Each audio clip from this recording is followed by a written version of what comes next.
moderator together with my colleague, Reverend Valerie Webster. This is the third of 3 panel discussions this year that GVIA has put together for you. GVIA is the Gallatin Valley Interfaith Association. We are an association of religious and faith community in the Gallatin Valley who come together to study together, to learn from each other, and every now and then, ever so gently, step in for the betterment of the world. Today, it is my honor to introduce to you Dr. Shadmani Amin, Reverend J.P. Carlson, and Reverend Rowan Larson. Here, I have her last name. Those three are an interesting combination because all of them work in one way or the other with youth and have exposure to what we would call the next generation. And maybe loosely looking at all of you, maybe we can define the next generation as the people 20 and younger. 20 and younger. The first 2 panel discussions this year were dedicated to 2 different topics. The first one was the middle of life. How are we supposed to live our lives according to our own religious and faith traditions? The second panel discussion just 2 months ago was dedicated to the question of how do we die, frankly? How do we prepare well? What do we hand over?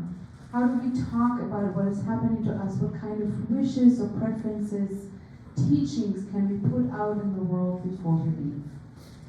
Today we are going to focus on yet another chapter of life, and that is the people who are younger than us, however we want to define this. And while we were meeting last month in the GVIA community, we started talking among ourselves about what it is in our own youth, in our own upbringing, in our own experiences with our own faith traditions as we grew up, that determine the religious identities that we have today. Some of them in good ways, some of them in painful ways. But what happened to us in our own youth that made us become religious, faithful, or adults of faith today? And that is going to be our first question to the panelists. Now, I already shared with JP that my experience was that it's easier for all of you if I just decide whom to begin with and then I repeat the same pattern, so you don't need to discuss it every time. But if you feel that you would like to have more time for a question, or you would like to listen first to what the others say, let me know, and we will disrupt the pattern. But for now, I will allow myself to begin with Reverend Larson. Good morning. Good morning. I was raised in the Roman Catholic Church. I'm the oldest of 4 children, and my mother was insistent that we went to church every Sunday. And what was considered church was we had to be there before the gospel. If we weren't there before the gospel, it didn't count, and we had to go to the next service as well. And she was largely by herself. My dad worked, trying to get 4 children, and we were 4 kids in 6 years. So I got the 4 small children out the door to the church together. And for the first many years of my life, we were never on time for church. It was a good day if we made it before the gospel. And by the time I was 7 or 8, I had had enough of that because we would end up standing in the back and I couldn't see anything. And I wanted to know what the guy in the robes was doing up there with the shiny book and couldn't see a thing. And when I heard that altar servers were being recruited, and you had to be 7 to start being an altar server, I begged my mother to please let me be an altar server, because then at least I would get there on time. We still were never early, but at least we were on time, and usually I'd get dropped off before she'd go park and get my brothers out of the car, and it was kind of a F1 pit stop situation of getting into a robe and getting into the line with the priest and going and doing the service. And that instilled in me from a very young age an absolute love of liturgy and just participating. I am the kind of person who learns by doing things and by being very connected to the ritual itself, came to love church. And when you're 7, really the only job you get to have is holding the altar book for the priest. And it's this, in many Catholic churches still, like a brass covered book that's polished to a golden shine, and it's heavy as all get out. So you stand there as a 7-year-old holding this thing up so the priest can read the prayers. And from a young age, I felt called to participate in that ritual as clergy. Was informed at a young age that I could not do that in the Catholic Church, and through many circuitous routes found the Episcopal Church later in my life, and here I am. What's interesting is that none of my brothers are religious at all. We have had, one of them has been married so far, and the next one is getting married this summer, neither of whom want anything religious for the ceremony. And I think a lot about what the difference was between me and my brothers and why I found my way to staying in the church and why my brothers did not. And I haven't really figured it out. I think in some ways there was just something about it that spoke to me that did not speak to my brothers. I love to sing and sang very loudly, and every Sunday they'd look at me and say, "Stop, you're embarrassing us, don't sing so loud." And that was their experience of church and worship, and it was very different. But that's a lot of what shaped me. There wasn't a lot of Christian ed. We went to Sunday school every once in a while. We did do First Communion preparation. We did do confirmation class, which was meeting one Sunday a month for 2 years. And my brothers and I all did those things. And yet, here we are with 1 out of 4, 25% transmission rate of faith. All right, wonderful. Good stories. My name is JP Carlson. I'm the campus pastor for Table and Grace campus ministry at Montana State University. We've recently, in the last few years, become an ecumenical campus ministry. So historically, Lutheran campus ministry, ELCA, but now we have Presbyterian partners, PCUSA, Episcopalian, Methodist. So it's a joy to serve within all of those traditions and more, because students come from a variety of backgrounds. I am a Presbyterian kid through and through. My father's a Presbyterian pastor. My father-in-law is a Presbyterian minister. I have a couple of uncles who are Presbyterian clergy and a couple of cousins as well. PCUSA, if you're wondering which version of Presbyterian, because there are quite a few. So I grew up in the church. By my last count, what I can remember is I broke at least 2 church ceiling lamps as a child. Both were related to throwing a ball around and being rambunctious when I shouldn't have been. And so the influence, of course, of my parents and our commitment to the faith in the church, I really can't overstate that influence.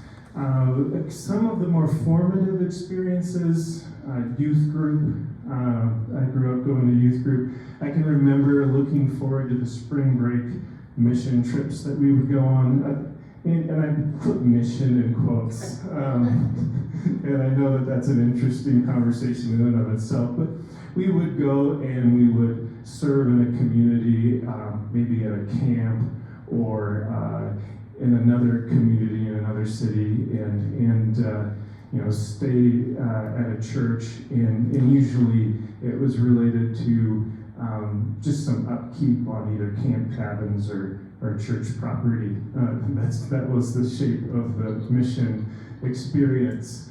And then summer camps were definitely highlights for me.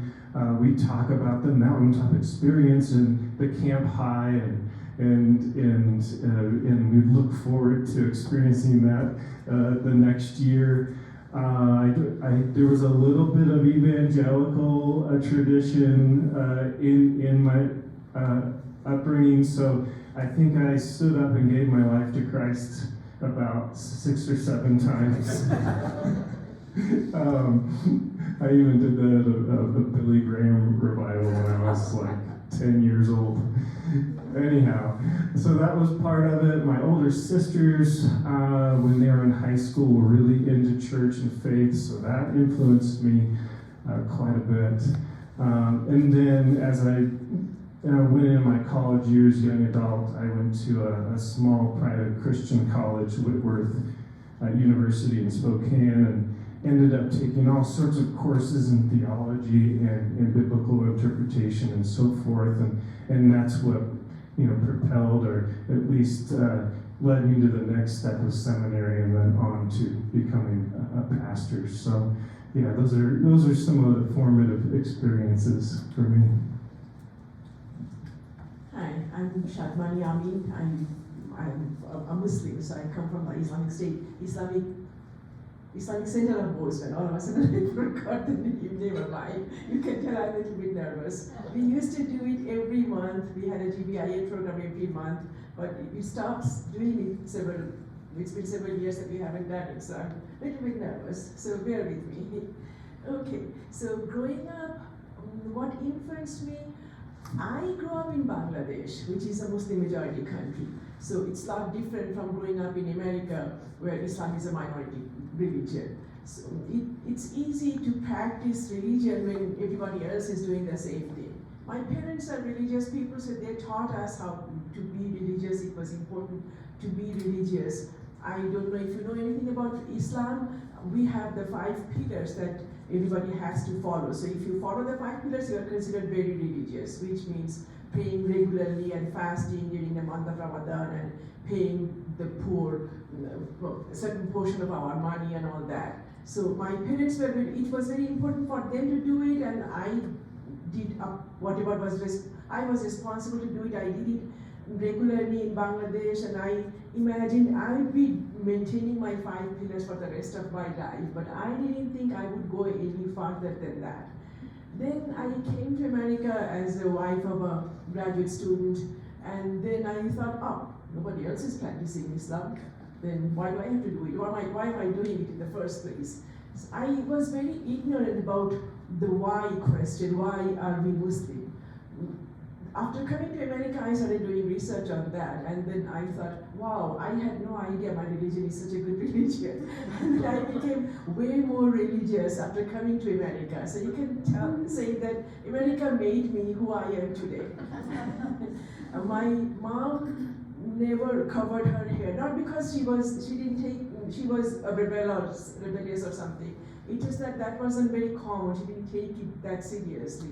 But as I became more religious, I started to cover my hair. I have been doing research on Islam. I don't have any formal education in Islam. I studied microbiology and chemistry. But I do it in my spare time, and I know a lot more than I ever thought it would be possible for me to learn. So what made me more religious is that I came to America, and then I questioned, what is this all about? What does it mean? Why am I following the 5 pillars and all that? And then I was impressed with what Islam has to follow. So that's what led me to be who I am today. Thank you so much for sharing so many personal stories also. I think, just by listening to the 3 of you, we all picked up on certain things. That doing things, participating in rituals, be it in religious spaces or in your house, may be the most intuitive and easiest way to take up a religious identity and not only your practice. That it's really important to have peers, in groups, at church, on trips, up to college. And that in college age, a lot of you went on learning journeys and deepened what there was before. So, those are 3 fabulous success stories. But the success rate is not very high, right? We all know that. And I'm just making an assumption here that you all think success will be if the next generation has a religious identity too. And by all means, research says that this is true. Religious people tend to be better, healthier, have longer and more happy relationships. So, we're going to tap a little bit into the pain. And I think the pain is known to all of us who work with people and in communities. It's the pain of grandparents who look at their lives, of the lives of grandchildren, who have little or maybe no religious identities anymore. And who ask themselves every day, well, if I can invest a tiny bit of energy, if my kids let me teach just one thing, what should we focus on? So this is my question to all 3 of you. What texts, what values, what practices in your tradition do you consider the most worthy, the most important, the ones that you wish that we can pass them on because you truly believe that they will make the lives better of the next generation, but it will also make our community and our global community better for the world to come for the next chapter. Yeah.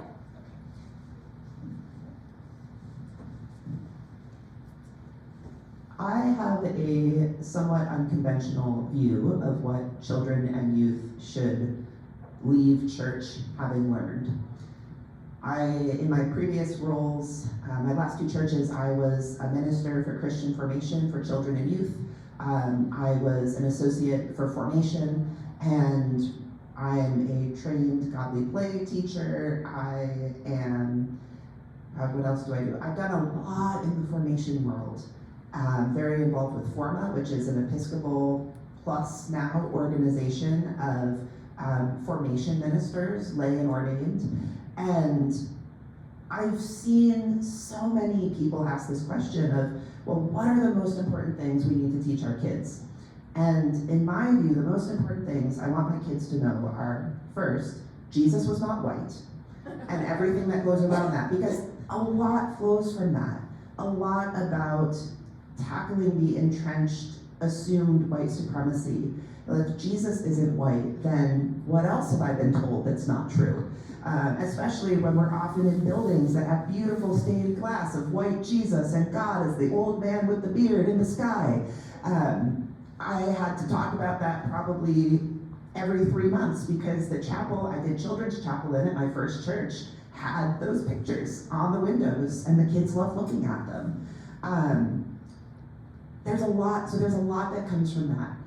What particular stories go with that are not as important to me, though I think that Godly Play has a really excellent selection of stories from the Old and New Testament that speak to the ways that Jesus was not someone who was born into power and authority, who was a king but wasn't a king in the way that the world thought, and who was someone who did, in the words of the parable stories, who did such amazing things and said such wonderful things that people couldn't help but follow him.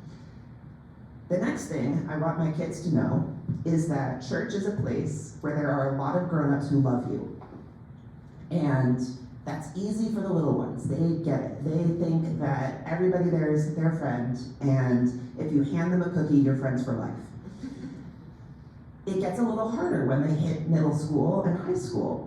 And I actually had one of my teenagers at her dad's urging come talk with me last week. And I don't know what she was expecting when she walked into the room, but I don't think she was expecting me to throw her a stress ball, squishy. Apparently, I didn't know this, but they're like the most popular thing in the high school right now, the Neato squeezy things. So she thought it was very cool that I had 3 of them. And to ask her about her boyfriend and how they met and like what's going on in her life and just listen to her. And to be sympathetic and to not want anything from her. And trying to like rebuild that sense of, no, there are grown-ups here, including your clergy, who care more about you as a person in this moment than whether you have the right answers about faith. Because there's no room to talk about questions of faith, and every teenager has them. Honestly, every 7-year-old has them. The first crisis of faith is, well, I asked God for a pony and I didn't get a pony, so God's not real. And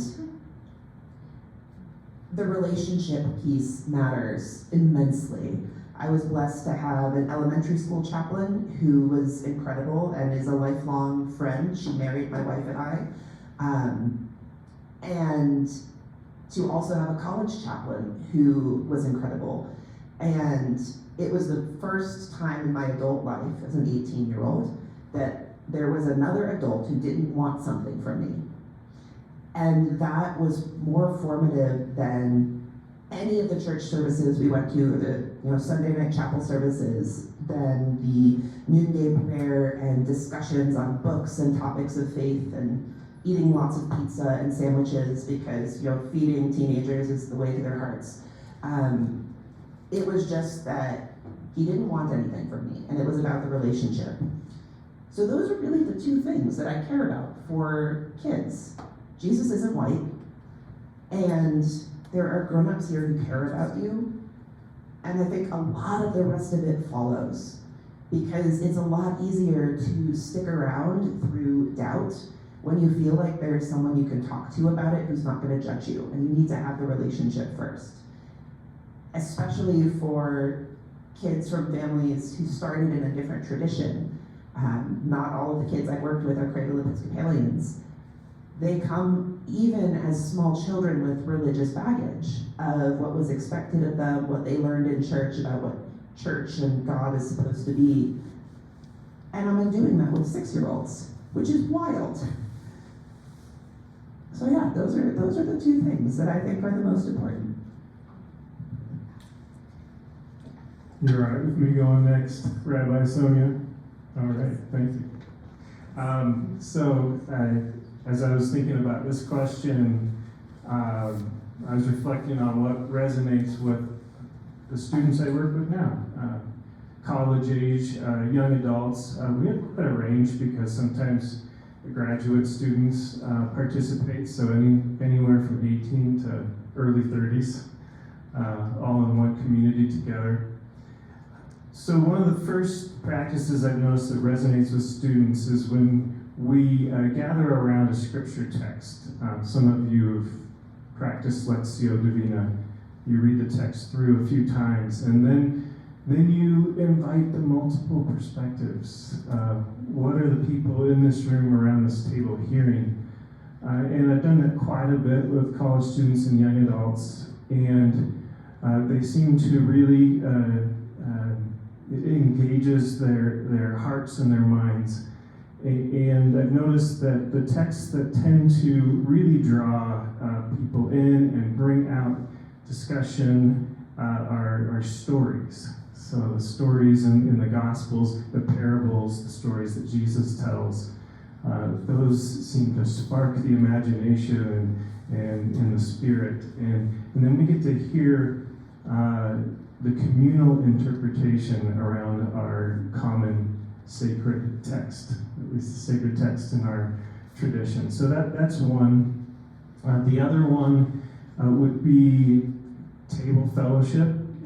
You talked about pizza and sandwiches, and I kind of laughed because I don't know how many pizzas and sandwiches I've purchased and eaten with the students this year. But gathering around a table, being able to explore faith, doubts, struggles, questions, and then actually sharing communion together around that table. Maybe some of you have practiced dinner church before, but it's an actual service that we do as we're sitting at the table eating together, and culminates in sharing the bread and the cup. And then the third practice that I've noticed resonating with young adults is meaningful service. So recently, Pilgrim, many of you know this, hosted a packing of welcome kits for refugees. And sometimes it's really difficult for me to get students to sign up for a Saturday activity. And when I mentioned we're packing these kits for refugees, 12 of our college students showed up and gave an entire afternoon to this. And then we got a chance to learn about what the Refugee Services does and kind of what the landscape is. And the students were asking question after question. And so they're wanting to be connected to something meaningful, a way of caring for others that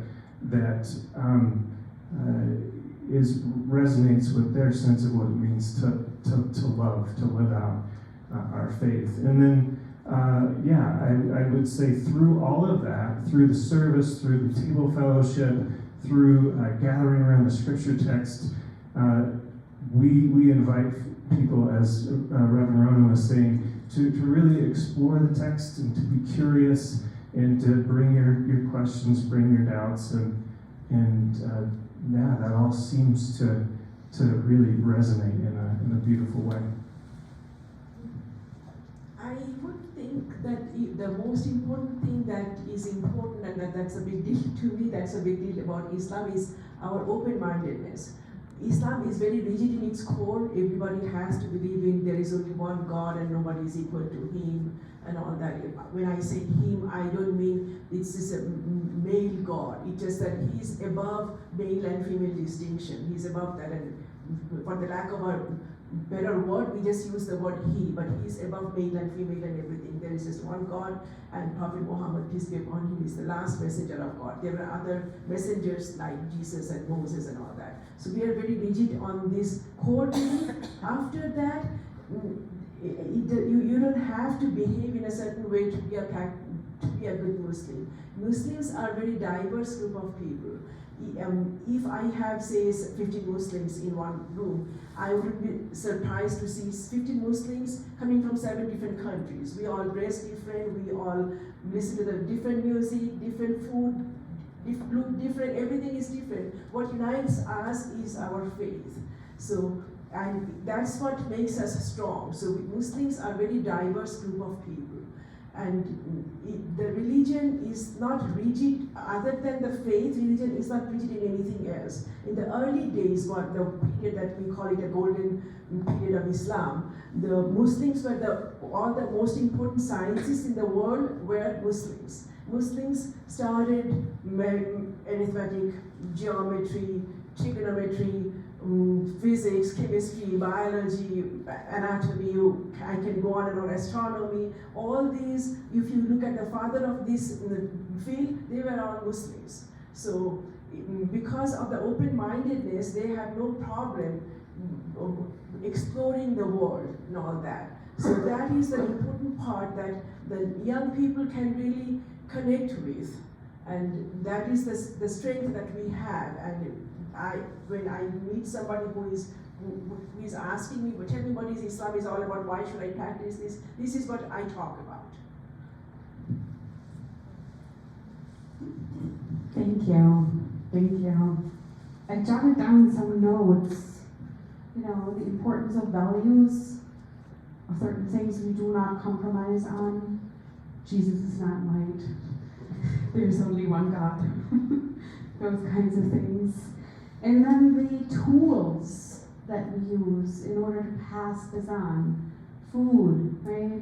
Conversation, community. I want to ask a third question. And that one is maybe a little harder. Looking back onto the history of our faith and religious traditions, things change. They have changed. The way Christianity looks today is radically different than it looked just 100 years ago. With Islam, I'm a little less sure. But, there are things today that are different than they were 100 years ago. For sure, it's true for Judaism. I can share with you just a side note. with a bar mitzvah class. They're 12 or 11 years old. We read Maimonides' 13 Principles of Faith, 12th century. And I asked them to mark all the ones that they agree with. In the end, each of them had 4 of 13, but they were not the same. So things shift. They really do. And this is a daring question, but I want to put it in front of you too. Let's say we all do our best. We pass on what's most important to us. What do you expect to change in the next 100 years in your faith or religious tradition?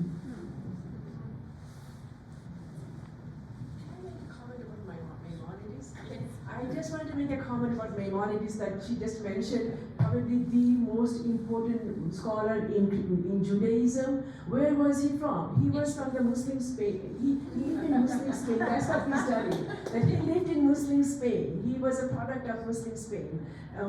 There were Jews and Muslims had no problem. Jews and Christians doing their own research, becoming their own leaders in their field. He was, I think, the doctor of, I forgot, one of the important Muslim scholars. He was the doctor of, wait a second, Saladin. Saladin, yeah. He was the doctor of Saladin. Yeah, so that's the history we have. We don't have a history of fighting with Christians and Jews. We consider them the people of the book, and yeah, he was created by not created, but he flourished in a Muslim world where it was perfectly all right for him to do what he did. Okay. Just get really proud of that. Remember the question? I think I remember the question, which is about what I expect to see in the next 100 years. Yeah, what will fall away? Yeah. Is this being recorded or just broadcast live? Just recorded. Available online on the whole website. Okay. And then I'll etch it in stone. Yeah, no, I'm gonna consider my answer carefully, just in case my bishop ever washes it. There are unfortunately not a lot of priests named Rowan, and in fact, if you Google Rowan priest Montana, what you get is a story about the Catholic priest in Rodan who was disappeared and ostensibly murdered in the 80s. That's the first Google results. So I'm very easy to find. I am not confident that the Episcopal Church will exist in 100 years. I'm not confident that the Episcopal Church will exist by the time I retire. We are a church that has a long history. We are as old as this country. While some Episcopalians proudly say, well, we never divided over the question of slavery at the Civil War like the Presbyterians and all these other people did. That's not really true. We managed to stay together on paper, but there were some very deep divides in reality. There were a number of general conventions that half the diocese of the church just chose not to attend. And we've had a good run. I'd say the 40s and 50s was probably the height of the Episcopal Church in America. The Anglican tradition dates back to the 1600s, and worldwide it is growing quickly. However, the church that I am a priest of is in decline, and some of it, I believe, stems from the notion that we talk about children and youth as the next generation, to the point where even the children see themselves as the next generation. On Sunday, we had an outreach summit, a gathering to talk about outreach after church, and one of my kids was there. And this child is probably going to be the president at some point. He's the most articulate, polite child I have ever met. And he said at one point, well, I want to make sure that kids can be involved in whatever we do because we're the next generation. And I said, Daniel, you're not the next generation, you're this generation, you're here. If you think about yourself as next, then Rome is looking looking to the future and we're not attending to the present. And I, as a young priest, every church wants a young priest who's going to attract young children and families because there's some sort of magical juju that we give off that just makes them come flocking. This is a very common perception of search committees. And it's not how it works. How it works is you invite people with children and other people. You just invite them to come to church and to come and see. And what that's going to look like for us when our particular charism of Christianity doesn't exist anymore is going to be interesting. In a lot of ways, we're already starting that work. At St. James, we do a tremendous amount of collaboration with both other mainline Protestants and other denominations entirely. For over 30 years, the downtown churches, which include St. James Episcopal, First Presbyterian, BUMC, Peace of Christ, American Baptist, and Holy Rosary Catholic Church, have done Good Friday together for 30 years. And every time I tell someone that in the Episcopal world, they're like, the Catholics come and hang out with you? I'm like, yeah, the Catholics do Good Friday with us. And they're shocked. We're part of the collaborative ecumenical youth, campus ministry through Table and Grace. We are part of a shared youth group with BUMC and Pilgrim UCC. I'm looking at sharing staff people with other churches. And I think that's the future, where the denominational boundaries matter a little bit less, and what matters a little bit more is what it is that we believe and what it is that we teach. In I think the 80s, the World Council of Churches got together and wrote a seminal document on baptism and Eucharist. And what they were seeking to do in that document was find at its core, what did all Christians agree on in terms of baptism and Eucharist? I think that in the future, the sacramentality piece is not going to be the thing that matters most for bringing Christians together. I think it's going to be about how we follow Jesus in the world. I think our church is going to look a lot more like a church from the early days of Christianity as detailed in Acts, before it was co-opted by Rome. And I think that's a good thing. We love our buildings, we love our historic spaces, we love all of the beautiful things we use for our rituals. But I think that those are the things that are going to fall away. And I'm not that sad about it. I'm always have been more concerned with community and how Christian community in particular, treats one another within the community and then interacts with the world around it. So I'm just going to keep on teaching that, the rituals are some of the things that tie us together. And I love the rituals. I was formed by them and shaped by them. And I am a very high ritual Episcopal priest. If I could turn off our fire alarm that is 30 years old and unable to have the settings changed for various reasons, I would have incense and I would have the highest church, all of the things to praise God and glorify God. And if that goes away, it's okay. Because the next generation are already they're already here, they're not next, they're the current generation. And they're already showing off the kind of love in the world that they've learned in church. They don't always connect it to being church. One of my teenagers helped organize one of the protests, I think in late January this year, that a bunch of high schoolers put together. And I don't know that this teenager connected why she felt called to do that with what she's learned in church, but I know that it's there in the background. I'm gonna hand it off. Thanks, Rowan. Yeah, I'm gonna piggyback on what Rowan said about the ecumenical collaborations and seeing that as the future of the church. That's what's happened with our campus ministry in the last few years, exploring these partnerships and learning from each other and collaborating on a variety of community events along with working together to serve our college students. We see that in campuses across the country. More and more are coming together. And usually, at least in our campus ministry world, that means that we share one very distinct value that tends to be quite distinct on most campuses, and that's open and affirming for LGBTQ communities. And that's a strong value that many of our denominations share. It brings us together, and I think it's an important thing to point out.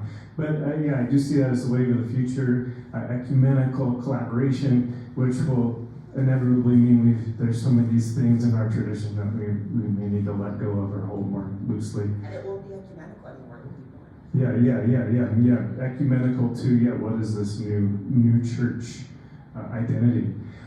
So that's the first thought I had to this question. The other one that I see quite a bit throughout our Presbyterian church in this region, Lutheran as well, and I'm sure I'm not as experienced with other denominations, more and more of our leadership's going to come not from seminary-trained clergy, but from our lay people who are trained and stepping up into leadership. It's happening right now, and I think it's going to keep happening, and I hope it does, actually.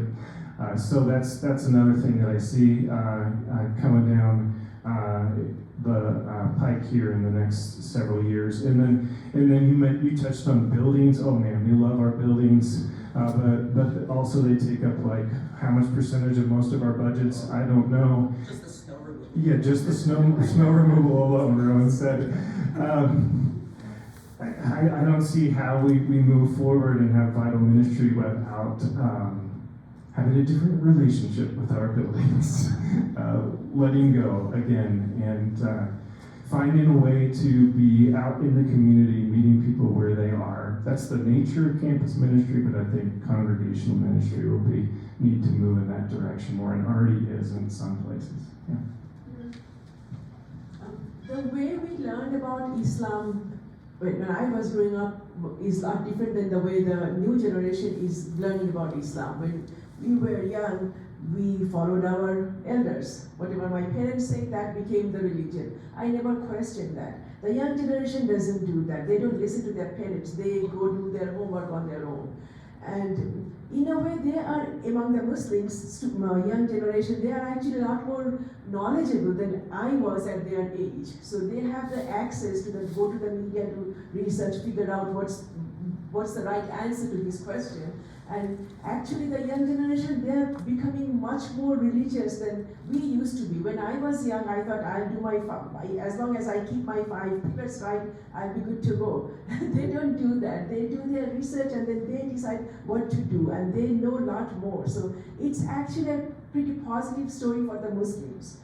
It's changing in a way that, like for us, when we were growing up, the mosques were nothing more than a prayer place. We go there, we pray, and we come back. But nowadays, the mosque, I'm sitting in a church and talking about church. The mosque is not just a prayer place, it's a community place. In big cities, in big mosques, there is gym, and there is basketball arena, there is swimming pool, and then they have special programs for youth, special program for young professionals, for different age, they have special programs. And it's not always about religion. They will figure out what they want to do in that group, and they have to do it in a way that is accepted by Islam, and then it can be anything. They can go out to have picnic or whatever they want to do, they do that. But in the process, they learn about Islam and they practice Islam. And that's the way it is going, and I am very hopeful that it is going in the right direction. We see that none has become the most popular religion, it's going at the fastest rate, but after none, the second group it's the Muslims. In the Western world, Muslims are going in everywhere. Muslims are the fastest growing religion after none. I don't mean NUN, it's NONE, and I don't know what NONE is. Yeah. So that's the way it is going. And I keep my answers short. I don't like to go on with stories that are not actually relevant to the question. But if you have any other question, for me, I would be happy to answer that. I get it that my religion is most different from what all of you follow. So you may have questions about me, for me, and I welcome questions. Thank you. And that is actually the perfect segue. Because, like always, we want to make space for your questions or, even a comment of like, this one was the most remarkable thing that I heard today.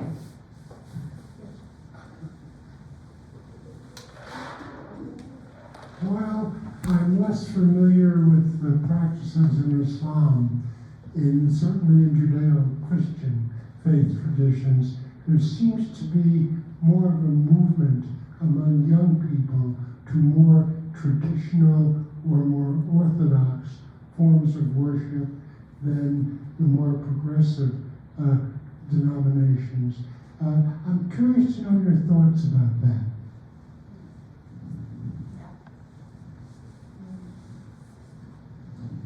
That is absolutely happening in the Episcopal Church. The younger folks who find the church, not the ones who were raised in it, but I'd say 16 to 26-year-olds who find it, come with a desire for something that feels more timeless, in terms of music, in terms of the words that we use in worship. We have two rites for Eucharist. We have Rite 1 and Rite 2. And Rite 1 is all of the these and thous and the older Elizabethan language. And Rite 2 is contemporary English. And in churches that have large groups of young people, there is a push for Rite 1. And there are several generations of older Episcopalians who are like, we thought we were done with that after 1979. We don't want that back. So maybe on a special occasion you can bring that out, but no. Most of my older folks want more contemporary praise and worship music and have that desire and would like to see that in our church. The younger the people are, the more they like the older music, the 15th, 16th century traditional Anglican music. And I'm seeing that among a number of denominations. But what's interesting is there's a whole movement in the Episcopal Church called inclusive orthodoxy, which is keeping progressive theology with traditional ways of worship and practice, and understanding that the rites and rituals can be timeless, but the theology needs to grow and change. I mean, for Muslims, like in 10th century, they debated a lot about what is Ashari and what is Athari. These were the popular groups that went on, and people debated about those forever. Nowadays, people don't even know these words. They don't care about these words. They are, like you mentioned, more inclined to finding out what's the core about Islam, what makes us more special, why is it so important to go out and help everybody else who is in need. So they are more attracted to these ideas, the core beliefs, and they are going for those, and they could care less about the nitty-gritty details. How you look at God, when we say God has hands, does he have hands like human being, or his hands are different? They're like, who cares? Let's not debate on those unnecessary subjects. So yeah, it's going in a way that you just mentioned. That's the way Islam is going as well.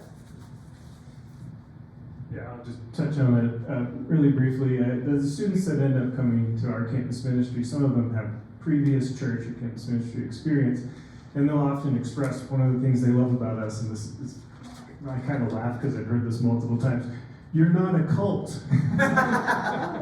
Which to them means you're not telling us how to act, how to think. You're not putting a ton of pressure on us to fit a certain mold. So our students seeking that faith experience, and then your inclusive orthodoxy, when we have the practice of Taizé worship alongside just chilling and having a Bible study over pizza. You know, all those practices are part of what we do and seem to connect to students in different ways. Thank you. Are there other questions, comments? I thought I saw a hand. Yes.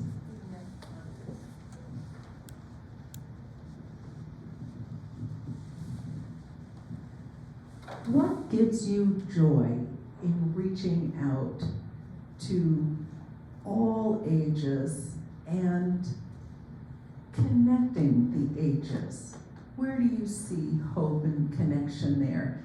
We tend to be on the gray end of the spectrum and enjoy feeling part of something that's multi-ages. What do you see that includes everyone and that gives you joy?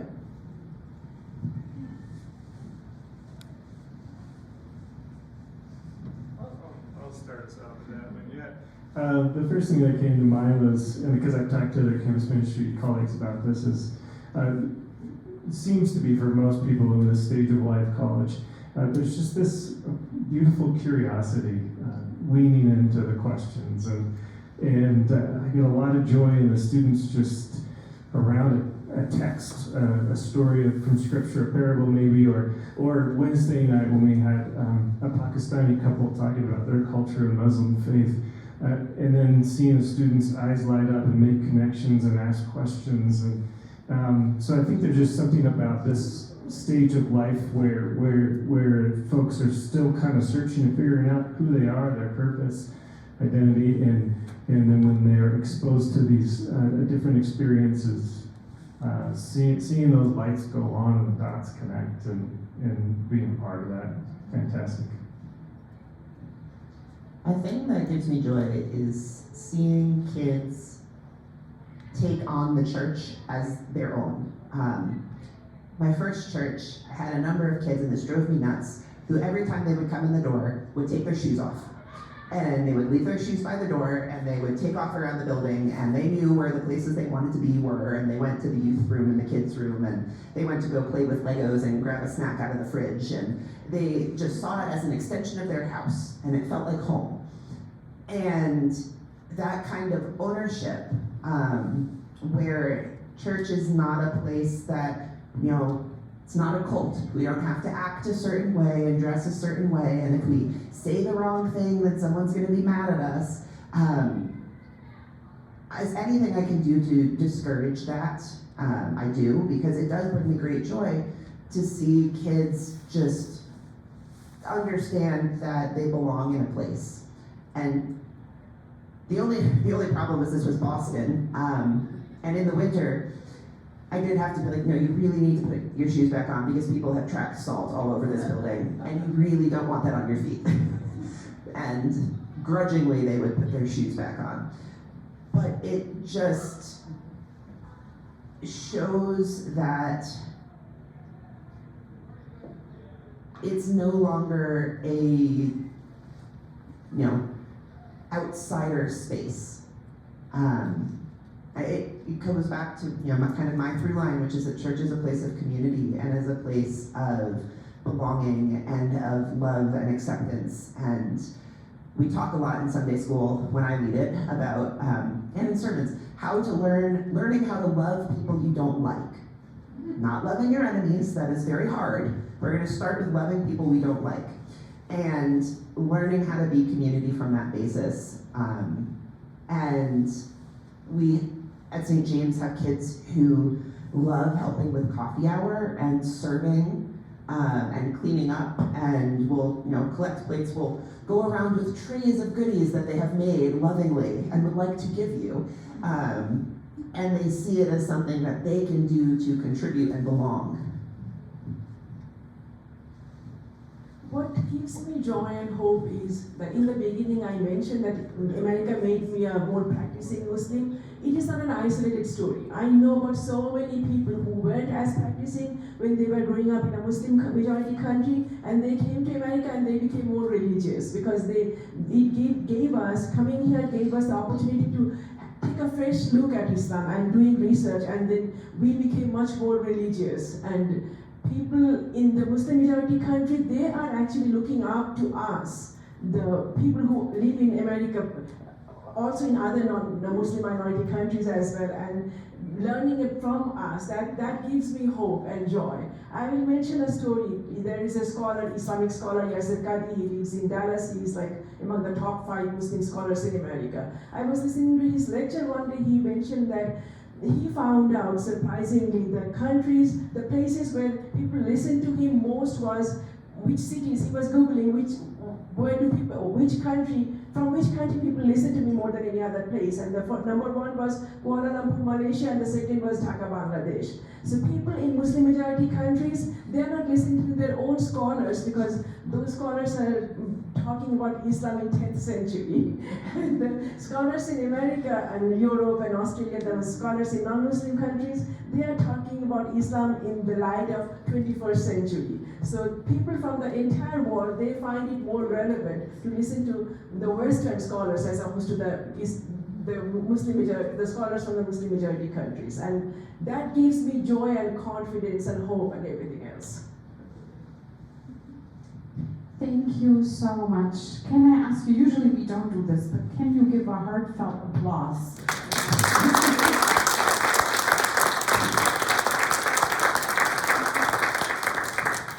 Thank you. You were a fabulous, fabulous, fabulous last session to the series.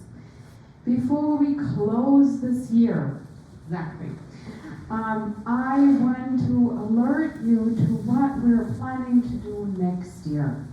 Next year, and that is starting in October, we will have 4 of these panel discussions, of course on completely different topics, but there will be 4 of these panel discussions starting in October, continuing in December, January, and April. One thing that my co-moderator, Reverend Melanie Webster, is preparing to do is that we're going to have continuous conversation possibilities following each of these panel discussions. So if you like the topic, but you would like to sit with peers and speak more, discuss more, share more ideas and food, different kinds of food, we already set them for that, not only pizza, because we're not 20 anymore, then please sign up on the sign up sheets. Valerie has prepared them. I think some of them are going around, some of them are in front of the door. You will only receive emails about the interreligious panels and the continuing conversations afterwards. If you're interested in these, please put our email down. We will contact you at the end of summer and inform you about the plan for the next year. I also don't want to finish before thanking Dick Duchamp. Take coffee, take fruit, take cake.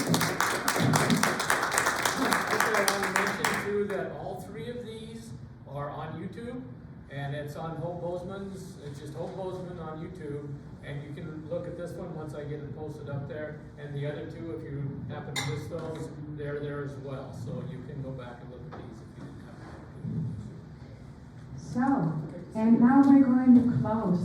It was a wonderful time being together. I think in the interreligious community of Bozeman, this is a wild time. We're so glad you're here and you're coming and you're contributing open hearts, openness and curiosity to this community and our mutual learning. Thank you. Good point.